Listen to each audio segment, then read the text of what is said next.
Bismillahirrahmanirrahim. Assalamualaikum warahmatullahi wabarakatuh. Waalaikumsalam. Selamat siang Bapak Ibu sekalian. Alhamdulillah kita bisa ketemu di webinar ini ya. Sama-sama kita nanti akan sharing atas apa ini ya? Judulnya apa ini Bu? Refocusing ya. Refocusing kegiatan dan alokasi anggaran. Kegiatan dan alokasi anggaran, dan nanti ada aspek-aspek perpajakannya. Baik Bapak Ibu sekalian, mungkin apa yang ada dua slide yang nanti yang di sini yang kita ini ya, ada dua bahan ya sini mengenai refocusing anggaran ya, dan kemudian nanti alokasi refocusing kegiatan dan alokasi anggaran, sebenarnya gitu ya. Jadi focusingnya kegiatan, alokasinya anggaran, kemudian nanti ada juga aspek-aspek perpajakannya. Nah, aspek perpajakannya. Slide-nya sudah di ini Bu ya. Sudah kelihatan. Sudah kelihatan ya. Baik, sekalian kita akan Bapak Ibu sekalian, ini saya lihat ada berapa peserta ya? Ada 45 peserta ya kalau nggak salah ya tadi ya. Perlu saya informasikan Pak, peserta ada 110 totalnya. Mungkin belum masuk semuanya. Oh, belum masuk 110 ya. Banyak sekali ya. Dan perlu saya sampaikan juga di sini pesertanya adalah dari rata-rata dari auditor Kemendikbud, ada dari Kemendikbud, juga ada auditor dari Kemenak, jadi sepertinya lebih banyak dari APIP. Dan oh ya Pak Suhartanto, saya juga ada titipan pesan salam dari Bapak, untuk Bapak dari Pak Mas Asihaan dan Ibu Dahlia. Oh ya, dari mana Pak Mas Asihaan ya? Oke ya, ada di sini Pak Mas Asihaan. Ada Pak, kebetulan ibunya Pak Masa adalah auditor di Kemendikbud, jadi beliau hadir dan Pak Masa saat ini juga mendengar Bapak. Oh gitu ya, ya selamat siang Pak Masa dan Bu Dahlia ya. Ya ini suami istri mendengar ini. Tolong nanti saya dikoreksi Pak Masa dan Bu Dahlia ya, kalau ada kesalahan-kesalahan kan gitu kan. Nah, baik, kita mulai sekalian mengenai refocusing kegiatan dan alokasi anggaran. Jadi Bapak sekalian, terkait dengan adanya COVID ini ya, maka keluar yang namanya Inpres 4 tahun 2020 ya. Pak Jokowi memberikan Inpres agar untuk melakukan refocusing kegiatan dan alokasi anggaran dalam rangka penanganan COVID. Nah, Bapak Ibu bisa lihat di sini ada Inpres 4 2020. Satu, di situ mengutamakan penggunaan alokasi anggaran yang telah ada untuk COVID. Jadi anggaran itu baru di bulan Januari, ini bulan Februari, bulan Maret, bulan April sudah harus ada perubahan. Biasanya kan perubahan itu kan adanya di tengah-tengah ya, setelah laporan semester kan gitu. Kemudian melakukan percepatan refocusing kegiatan, realokasi kegiatan melalui revisi anggaran. Nah, revisi anggaran. Kemudian mempercepat pelaksanaan pengadaan barang dan jasa. Yang di sini udah di LPKN lebih banyak di barang dan jasanya ya. Jadi ini kalau di barang dan jasa saya akan menyinggungnya di sini. Kita lebih banyak akan menyinggung saya di perubahan-perubahan anggarannya. Kan gitu ya. Nanti di pengadaan barang jasa sudah banyak sekali. Nah ini karena memang perubahan anggaran itu refocusing itu lebih banyak nanti adanya di daerah-daerah yang melakukan apa ya PSBB dan sebagainya, banyak di daerah. Maka diinstruksikan juga oleh Menteri Dalam Negeri masing-masing daerah untuk melakukan alokasi anggarannya dan melakukan refocusing kegiatan-kegiatan dalam rangka penanganan COVID-19. Jadi ini slide saya pikir tadi banyakkan dari Kemendagri, dari daerah ya. Nah, ternyata dari APIP Kementerian Lembaga juga banyak. Kalau APIP Kementerian Lembaga sebenarnya sudah diatur oleh Menteri Keuangan ya, masalah kegiatan mana yang akan dicoret dan sebagainya. Hanya nanti mungkin kita sebagai auditor juga mencermati, jangan semuanya asal coret juga. Kalau asal coret nanti banyak juga yang refocusing kegiatannya, banyak kegiatan target kinerjanya yang tidak akan tercapai. Baik, di sini saya lihat mulai dari perubahan anggaran. Oke, pertama kali sebenarnya kegiatan refocusing itu sebenarnya sudah ya, sekarang tinggal pelaksanaan ya. Nanti auditor untuk mengawalnya saja, banyakkan auditor. Jadi perubahan anggaran itu sebenarnya kalau dalam keadaan normal itu dilakukan nanti setelah semester 1. Kan ya? Nah, semester 1 ada laporan mengenai prognosis laporan dan ke depan laporan semester 1 dan prognosis itu baru nanti ada APBNP atau APBDP. Nah, Tetapi ternyata sebelum sampai semester 1 pun itu dilakukan ada COVID-19 ini, nah sehingga dilakukan refocusing. Jadi istilahnya memang bukan perubah APBDP, tapi ini refocusing, kan gitu ya. Nah, kalau dalam kondisi normal, perubahan itu nanti setelah semester. Nah, dalam kondisi tidak normal, apa yang disebut dengan kondisi tidak normal ini? Yaitu keadaan darurat atau keadaan yang luar biasa. Darurat, jadi COVID ini sudah dinyatakan sebagai keadaan darurat. Nah, hanya memang nanti ada menjadi pertanyaan, Pak. Kemarin pertanyaan di daerah ini. Ternyata belanja-belanja apa yang kita lakukan ini, keadaan pernyataan keadaan daruratnya kadang-kadang terlambat ya. Bagaimana nanti yang akan menjadi masalah kadang-kadang bagaimana saya sudah melakukan pengelolaan anggaran ini tapi pernyataan daruratnya baru muncul belakangan. Nah, jadi dalam keadaan darurat maka dilakukan yang namanya refocusing anggaran 19 COVID-19. Izin Pak Suartanto, ini slide-nya apa? Slide-nya bisa di mode untuk slide Pak, diklik mode slide. Slideshow ya ini. Ya. Ini sudah slideshow ya. Jadi bisa. Ini belum slideshow, jadi peserta. Oh gitu. Ini Jadi sudah ya, belum mulai ya. Kayaknya gini, Bapak mesti keluar dulu dari Bapak buka dulu di aplikasi Bapak, di sistem di luar, buka di menu desktop, buka dulu, diklik dengan menu slide, nanti bisa masuk ke sini nanti kelihatan, bisa nggak? Jadi pakai ambil F3, Bapak pakai MacBook nggak? Pakai MacBook ini ya? Bukan ya? Bukan. Asus nih Bu. Ya. Masih kecil ya. Ini sekarang sudah ke slide yang ini belum? Belum slide screen. Jadi Bapak keluar dulu. Keluar ke sebentar. Bapak ke materi Bapak, ke PowerPoint. Udah. Ke PowerPoint Bapak tadi. Terus Bapak pakai slide screen di PowerPoint yang Bapak tadi. Slideshow ya? Ya, slideshow ya. Udah ini slideshow. Iya. Udah ya. Ya, baru ya. Udah ya. Ya, silakan Pak. Jadi udah cukup Bu ya? Ya, cukup. Jadi perubahan-perubahan anggaran ini dilakukan dalam keadaan tidak normal, yaitu dalam keadaan darurat, yaitu refocusing anggaran COVID-19. Apa itu keadaan darurat ini? Di dalam PP dinyatakan bahwa keadaan darurat itu, nah ini saya kok agak ini ya, sebentar ya Bu ya. Sayanya ketutup nih ya. Oh, geser ya. Ada panahnya itu di sebelah di bawah. Ada kelihatan ada panah sayang. Bapak klik aja. Kelihatan nggak? Ya. Ya. Memang agak kagok makanya Pak ya. Baru pertama kali ini Bu. Ya.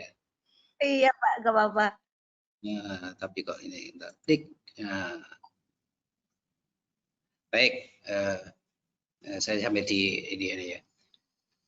Ini sudah kelihatan di peserta refocusing anggaran ini? Sudah. Baik. Kemudian alokasi untuk kegiatan darurat. Bagaimana alokasi dananya dari mana Pak untuk keadaan darurat ini?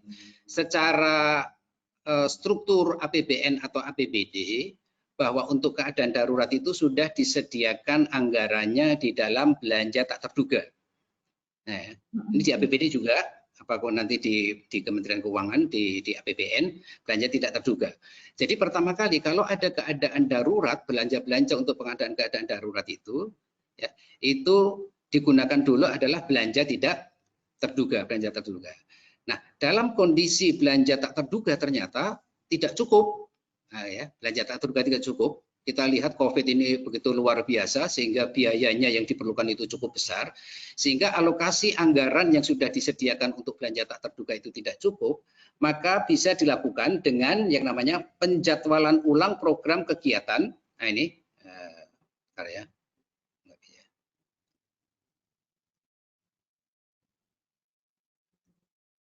Bentar Bu ya. Penjadwalan ulang.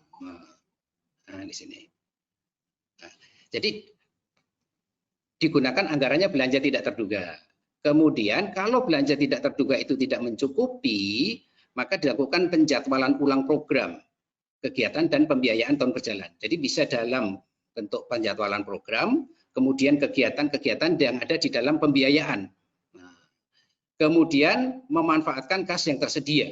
Nah, berarti adalah kas silva. Jadi sumber dananya sudah ada sebenarnya untuk COVID itu. Ya. Satu, belanja tidak terduga. Yang kedua adalah penjadwalan ulang program. Dan keempat adalah pemanfaatan kas yang tersedia ada di dalam di silpa ini. Nah, kemudian kita langsung dananya sudah ada, alokasi anggarannya sudah ada.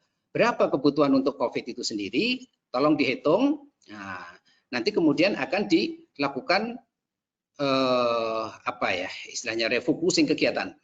Kegiatan-kegiatan apa yang seharusnya saya fokuskan di sini, saya lakukan penjadwalan ulang. Nah, kalau dari belanja-belanja nanti kita lihat bisa saya melakukan pemotongan belanja pegawai, bisa saya melakukan nanti pemotongan belanja barang dan jasa, berjasa misalnya perjalanan dinas, rapat, koordinasi dan sebagainya. Kemudian ada belanja-belanja modal, ada program-program kegiatan yang tidak prioritas, di dalam prioritasnya agak terakhir, itu bisa di ini. Belanja-belanja bansos, ya, bansos yang sudah dialokasikan bisa juga dilakukan, atau belanja bantuan keuangan, pembiayaan, ada penyertaan modal, itu bisa juga dilakukan penjadwalan ulangnya.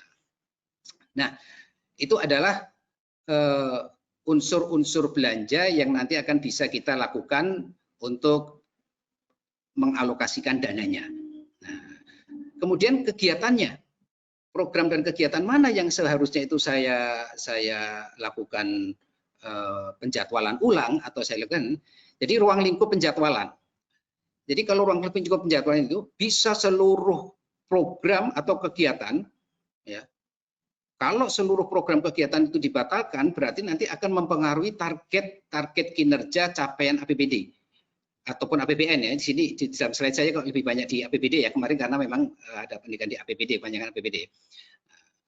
Contohnya begini, kalau sekarang ada kegiatan ujian nasional itu dihapuskan, berarti seluruh kegiatan-kegiatan yang terkait dengan program ujian nasional itu mestinya menjadi hapus dan dananya kita bisa gunakan. Jadi yang kita jadwalkan bisa seluruh kegiatan yang ada di dalam program, atau sebagian saja kegiatan. Kalau sebagian kegiatan yang kita jadwalkan ulang, maka target capaian APBD-nya akan menjadi berkurang. Jadi ini akan mengurangi target atau sasarannya. Nah, yang menjadi rambu-rambunya, bagaimana caranya kita akan menjadwalkan proyek mana yang akan saya hapuskan, proyek mana yang akan saya tunda, apakah seluruh program atau seluruh kegiatan, tetap harus mengikuti yang namanya kaidah-kaidah atau pendekatan penyusunan di APBD atau APBN. Saya mohon maaf kalau lebih banyak menyusun APBD ya. Apa itu pendekatan penyusunan APBD? Pertama, anggaran terpadu, kemudian anggaran berbasis kinerja, dan kerangka pengeluaran jangka menengah. Ini maksudnya adalah, ya, kalau saya mencoret atau meniadakan satu kegiatan, kan gitu kan ya, ada dananya, pasti ada target kinerjanya. Nah, kalau dananya dicabut semuanya atau dicoret semuanya, tentunya target kinerjanya juga dicabut. Sementara kalau kegiatannya hanya sebagian, kan ya, targetnya juga mestinya dikurangi. Yang sering terjadi adalah dananya dikurangi, tetapi targetnya tetap. Nah, ini akan menjadikan nanti kegiatan itu akan tidak diragukan efektivitasnya. Nah, ini yang terkait dengan prinsip-prinsip anggaran berbasis kinerja. Jadi kalau dananya dicoret, ya, kalau nanti diperhatikan, mestinya target kegiatannya target capaian kinerjanya dicoret atau dikurangi. Nah, kan gitu ya. Tapi kalau seluruh program akan kita coret semuanya, akan kita tunda, maka targetnya akan menjadi 0. Jadi harus tetap ada keseimbangan antara anggaran dan kinerja, anggaran dan kinerja, anggaran dan kinerja. Itu yang mungkin menjadi catatan kita, kan gitu. Nah, contoh sekarang ini, alokasi dana penjadwalan ulang program kegiatan. Kalau penjadwalan ulang dilakukan kepada seluruh program, seluruh alokasi dana yang terkait dengan program yang meliputi beberapa kegiatan itu harus dialihkan ke COVID semuanya. Jadi itu seluruh program.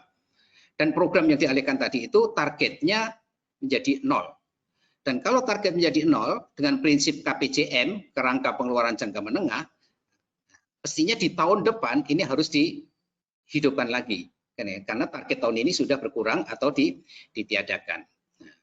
Kalau penjadwalan ulang itu dilakukan untuk sebagian program atau kegiatan, maka target sasarannya dikurangi, bukan mengurangi sasarannya saja, bukan mengurangi biayanya saja, tetapi capaian kinerjanya itu harus juga dikurangi. Jadi jangan mengurangi kualitas, kan gitu kan? Jangan mengurangi kualitas. Yang sering terjadi adalah tadi saya sampaikan tadi, yang sering terjadi adalah dananya dikurangi, sementara targetnya tidak dikurangi. Ini yang harus menjadi catatan. Karena kita tetap berprinsip ada anggaran berbasis kinerja. Nah, baik itu. Kemudian kalau penjadwalannya dilakukan sebagian penjadwalan ulang sebagian atau seluruh kegiatan sebagian atau seluruh kegiatan. Kalau penjadwalan ulang itu dilakukan sebagian saja, ini bisa saja ini merupakan langkah-langkah efisiensi. Contohnya misalnya gini, kita ada kegiatan diklat ini atau pelatihan ini. Pelatihan adalah saya mempunyai target misalnya 50 peserta diklat atau 50 kegiatan diklat. Nah, dengan adanya COVID-19 ini, maka anggaran pada waktu diklat itu kan dulu ada anggaran untuk SPPD, anggaran biaya penginapan hotel, ada ya biaya pendaftaran itu sendiri. Nah, dengan adanya COVID ini, yang saya kurangi adalah cuma belanja barang jasanya, yaitu belanja perjalanan dinasnya. Nah, targetnya tetap, nah, tetapi biayanya berkurang. Itu yang kita sebut nanti dengan efisiensi. Ya. Kalau dulu biaya satu kegiatan untuk diklat itu adalah biaya kontribusi diklat, biaya perjalanan dinasnya, biaya penginapan hotelnya, dan seluruhnya. Nah, sekarang biayanya tinggal biaya kontribusi diklatnya saja, trainingnya saja. Perjalanan dinas dicoret. Nah, kan gitu kan ya. Nah, ini adalah penjadwalan ulang sebagian atau seluruh kegiatan. Baik itu. Kemudian kalau pendapatannya yang dikurangi itu adalah sebagian kebijakan pendapatan daerah, ada juga pengurangan itu karena adanya pengurangan pendapatan. Nah, pengurangan pendapatan. Maka beberapa program yang secara khusus dibiayai dari pendapatan mestinya juga dilakukan penjadwalan ulang. Atau ada penambahan. Menteri Keuangan itu menambahkan adanya dana alokasi khusus bidang kesehatan, itu kadang ditambahkan, maka itu bisa digunakan untuk penambahan program-program kegiatan-kegiatan yang terkait dengan COVID. Tetapi kalau di daerah ada kegiatan-kegiatan yang terkait dengan penerimaan tertentu, maka kalau penerimaannya juga berkurang, maka kegiatannya juga harus dikurangi. Itu mana kegiatan. Jadi melakukan penjadwalan ulang itu tidak hanya sekedar main coret saja. Yang perlu diperhatikan adalah prinsip atau pendekatan penyusunan anggaran, yaitu unified budget, kemudian anggaran berbasis kinerja performance budget, dan kerangka pengeluaran jangka menengah tetap harus diperhatikan. Baik, itu yang menjadi mana yang akan dilakukan refocusing kegiatan-kegiatannya. Dananya sudah ada, dari mana dananya? Intinya dananya adalah dari belanja tak terduga. Kalau tidak cukup belanja tidak terduga, maka dilakukan refocusing, ya, kegiatan-kegiatan mana yang akan saya tunda, nah, mana kegiatan-kegiatan yang saya hapus. Tetapi yang perlu diingat adalah menghapus kegiatan, menghapus program itu harus terkait dengan kinerja. Ya, jangan mengurangi anggaran, tapi kinerjanya tetap nggak dirubah. Kecuali yang langkah-langkah efisiensi tadi ya. Kalau langkah efisiensi bisa, belanjanya berkurang, tetapi targetnya tetap seperti tadi, misalnya pelatihan ini.